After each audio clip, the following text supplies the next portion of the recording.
So workout 1 of the benchmarks, which is going to be Monday and Tuesday, we're going to have it structured similar to a class. There's going to be a warm-up block, so a movement prep block. You can do 2 rounds of that. Should take no more than 10 minutes to go through the moves and explain the roadmap of the benchmark testing. Then you're going to have test move number 1, which we're going to be doing a 3-rep max test.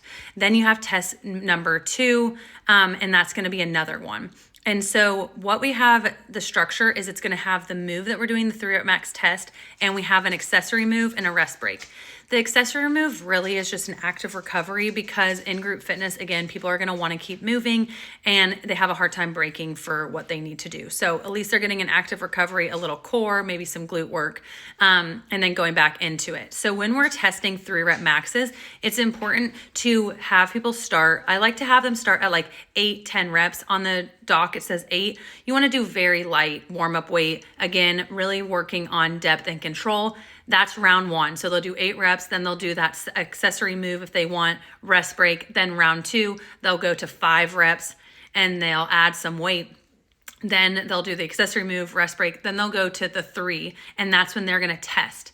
I like to have some built-in time that if people feel like it wasn't heavy enough, that they could go for another test after taking some rest. So you guys, we're going to have to see how it goes based on the class and what's going on. But 8 is the warm-up round, should be relatively quick. They won't have to rest as long because it's not as heavy. 5, they are going to have to rest at really anywhere between 2 and 5 minutes when we start doing these max tests. And then they're going to go into that 3, and then they can rest again and then do it again if they need. It should take anywhere between 10 to 12 minutes, depending on how many people are in your class. So we want to be efficient with our time. And then you have 2 of those moves. That's going to be the same structure for Monday and Tuesday's workout, as well as Friday and Saturday's workout. And then you have an AMRAP. So for those days, we're going to have an 8-minute AMRAP where you have 3 moves. It shouldn't require a ton of equipment. And people are going to you're going to demo the moves and you're going to have them do it as many rounds as they can.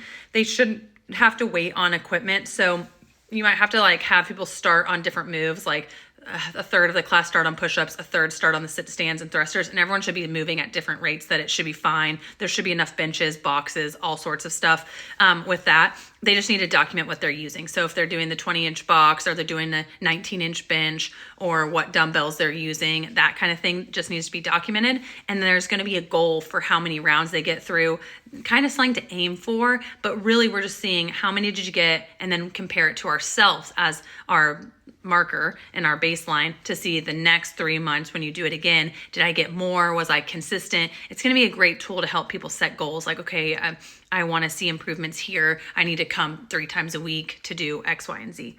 So hopefully this makes sense. It's going to have a warm up. It's going to have 2 3-rep max testing moves, and then it's going to have an AMRAP. On that day for Wednesday and Thursday, it's actually going to be grip strength. So this is the only one that's going to be a little different. And so with the grip strength test, how I envision it going is based on your space and how many people are in your class.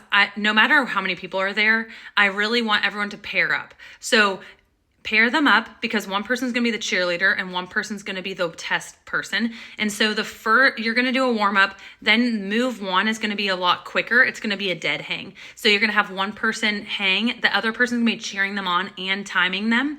I really want everyone to be able to do this. Even if they can't do a true dead hang, I want them to even maybe have their feet on a box or a bench and hang with some of their weight supported. And again, just document, had my foot on, had one foot on. You kind of can see where it goes from there so that we can get some kind of marker for that move. If they really can't because it's painful, that's fine. Have them skip it because we're going to do another grip test, strength one, which is going to be a farmer carry. And so, like I said, splitting this, sorry, I'm jumping all over the place. But for the dead hang, it's like you pair them up. One person goes, the other person's cheering them on and timing. They switch. I think that you'll have plenty of time for people to do it again, and they may want to because they might be like, oh my gosh, I dropped after 10 seconds. I think I can do more than that. So I think for that one, people are going to want to test twice, which would be fun.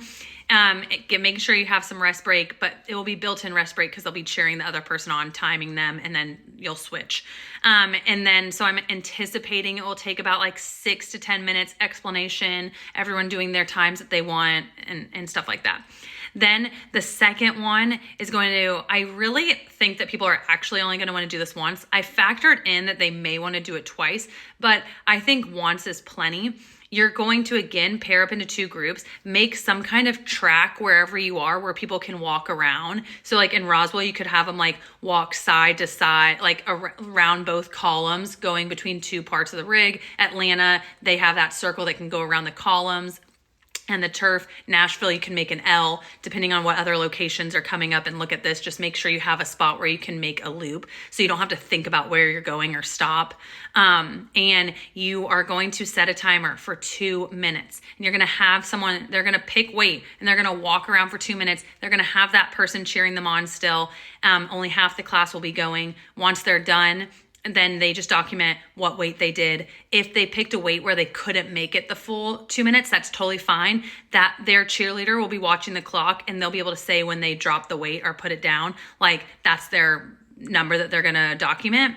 And then again, you can do it twice, or I really think people are only gonna wanna do that once. And then I was saying, the goals for this one is women, 75% of your body weight for 2 minutes, men, your body weight for 2 minutes. And so obviously we don't probably have enough kettlebells for everyone. And so if we start to test these more and more through the year and people are wanting to go heavier and heavier, you can have them not walk, maybe just do some marching instead of walking, and have 2 barbells in their hands. And that way you can get to the weight easily with what they need. So reach out if you have questions about those. The AMRAP on the grip day is going to be a little bit longer since the grip tests are going to take shorter than the 3-rep max tests.